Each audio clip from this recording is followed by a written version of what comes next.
Let me characterize the making of leaders in three ways. A, great people cause great events.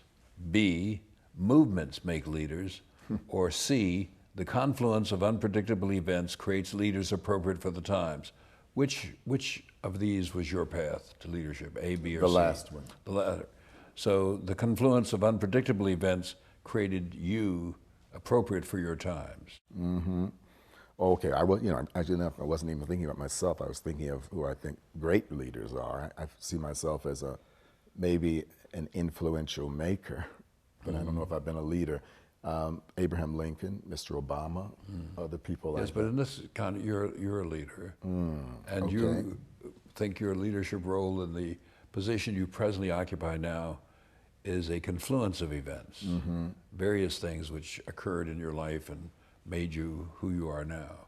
And I appreciate this question. It's a somewhat embarrassing question because one could easily step into all sorts of caca around it. Let me give an example. I think that we couldn't underestimate the weight of the AIDS epidemic on the way my narrative has found its place in the culture.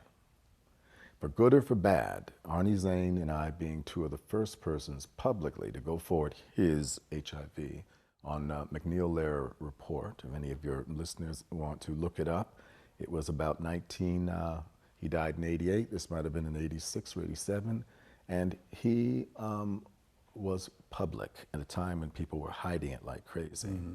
I came out as HIV positive after he died. Maybe I was tricked out by a writer from The Advocate, a gay paper, who asked me, and I casually mentioned it, and he published it the first line. Suddenly it was out. But I made a work called Still Here because of the feeling of Arnie's death and what I assumed would be my death. It didn't happen that way. I was moved to make a work that tried to be some sort of great culmination, some summation statement about mortality. And then I did a very big work that got all sorts of attention. We're talking like the front pages of papers. It had people fighting about victim art and what things are appropriate. Now, my personal story and a time that was freaked out about the plague. I remember getting calls 2 years before that from major publications wanting me to talk about it, and I refused. Once I did talk about it, suddenly all of this attention came on me, came on that work. That work is considered a seminal work in the development of American dance, and I think it should be. Now, does that make me a great leader? That makes me a person who actually had something coming at them.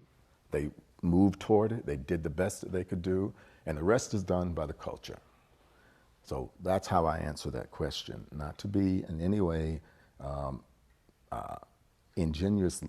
disingenuously self-effacing, because I'm certainly not.